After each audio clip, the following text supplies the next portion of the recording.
आज के इस खास विश्लेषण में हम भारत के 8 शास्त्रीय नृत्यों का एक बड़ा ही दिलचस्प भौगोलिक सफर तय करने वाले हैं। और सबसे मजेदार बात पता है क्या है? इस थोड़े से कॉम्प्लेक्स टॉपिक को हम कुछ बहुत ही शानदार और आसान चीट कोड्स के जरिए डिकोड करेंगे। यकीन मानिए, ये सारी जानकारी ऐसे याद होगी कि कभी भूलेंगे नहीं। तो चलिए बिना किसी देरी के इस सांस्कृतिक यात्रा में गोता लगाते हैं। हमारे आज के सफर का रूट मैप एकदम क्लियर है। सबसे पहले हम बुनियादी आधार यानी फाउंडेशन को समझेंगे, फिर सीधा दक्षिण भारत की तरफ रुख करेंगे भरतनाट्यम और कुचिपुड़ी के लिए। वहां से पूर्व और उत्तर की ओर ओडिसी और कथक को एक्सप्लोर करते हुए केरल की अनूठी विरासत को देखेंगे और फाइनली इस सफर का अंत करेंगे पूर्वोत्तर भारत के खूबसूरत नृत्यों के साथ। तो चलिए शुरू करते हैं हमारे पहले भाग से, यानी द फाउंडेशन। सीधे उन प्राचीन ग्रंथों की बात करते हैं जहां से इन ऐतिहासिक परंपराओं का असल में जन्म हुआ। लेकिन आगे बढ़ने से पहले एक बहुत ही बेसिक सा सवाल दिमाग में आता है। भारत के इन तमाम शास्त्रीय नृत्यों का एकदम सटीक आधार आखिर है क्या? मतलब ये इतने जटिल कदम, ये कमाल की मुद्राएं, ये सब मूल रूप से आई कहां से? तो इसका जवाब छिपा है नाट्य शास्त्र में। भरत मुनि का लिखा हुआ ये ग्रंथ इतना अहम है कि इसे अक्सर 5वां वेद तक कह दिया जाता है। सोचिए, इसकी अहमियत बाकी 4 वेदों जितनी ही है। इसके साथ ही एक और प्राचीन संस्कृत ग्रंथ है, अभिनय दर्पण। अब किसी विशेष भाव या एक्ट को एग्जैक्टली कैसे परफॉर्म करना है, इसकी पूरी डिटेल हमें यहीं से मिलती है। असल में ये दोनों ग्रंथ मिलकर ही हमारे सभी 8 शास्त्रीय नृत्यों के सारे रहस्य खोलते हैं। अब समय है हमारे दूसरे भाग की ओर बढ़ने का, भरतनाट्यम और कुचिपुड़ी। आइए सीधे सुदूर दक्षिण की यात्रा करते हैं और सबसे पुराने कला रूप को करीब से समझते हैं। दक्षिण भारत की सबसे प्राचीन कला भरतनाट्यम असल में एक बहुत ही स्ट्रिक्ट और व्यवस्थित प्रक्रिया का पालन करती है। इसकी शुरुआत हमेशा अलारिपू से होती है, उसके बाद जतिस्वरम, फिर शब्दम, वर्णम, पदम और एकदम अंत में तिल्लाना का प्रदर्शन होता है।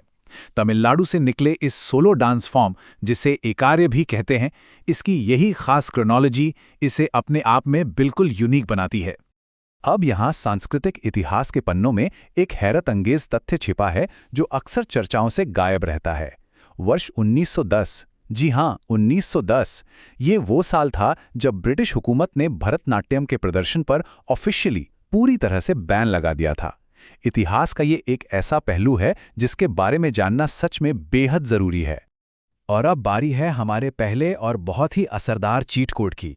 अगर आंध्र प्रदेश के कुचिपुड़ी कलाकारों को आसानी से पहचानना हो तो एक अचूक ट्रिक है।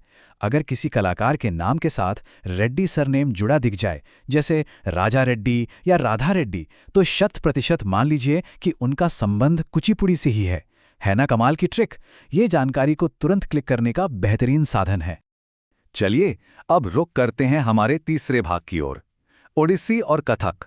ये यात्रा हमें सीधे पूर्व और उत्तर भारत के सांस्कृतिक गलियारों में ले जाती है।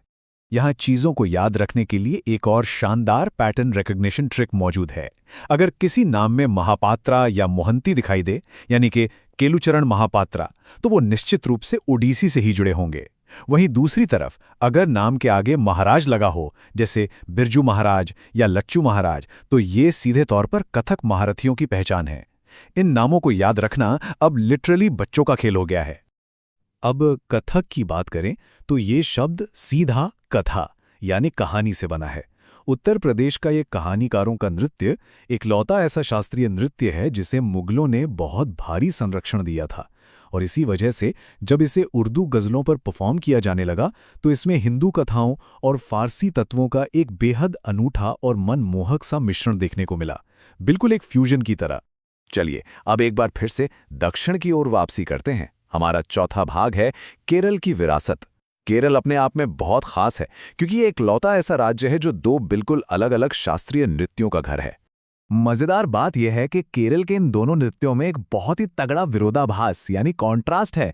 एक तरफ है मोहिनी अट्टम जो भगवान विष्णु पर केंद्रित है। ये अत्यंत सुंदर, सौम्य और मुख्य रूप से महिला कलाकारों द्वारा प्रस्तुत किया जाने वाला सोलो डांस है।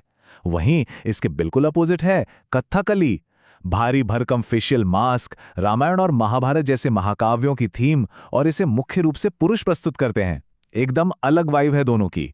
जैसे कथकली कोई साधारण नृत्य नहीं है, ये असल में 5 अलग-अलग कलाओं का एक पूरा पैकेज है।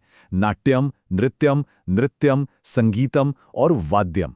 लेकिन इसमें सबसे चौंकाने वाला फैक्ट क्या है पता है? पूरी तरह से दक्षिण भारतीय कला होने के बावजूद कथकली में जो वोकल परफॉर्मेंस होती है, यानी जो गीत गाए जाते हैं, वो असल में हिंदी में होते हैं।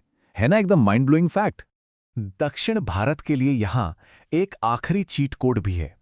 अगर किसी आर्टिस्ट का सरनेम नायर है, जैसे कुट्टक्कल नंदकुमारन नायर, तो बस समझ जाइए कि वे बहुत हद तक कथकली के ही मास्टर होंगे। ये छोटा सा शॉर्टकट इन लंबे और जटिल नामों को पल भर में सुलझा देता है।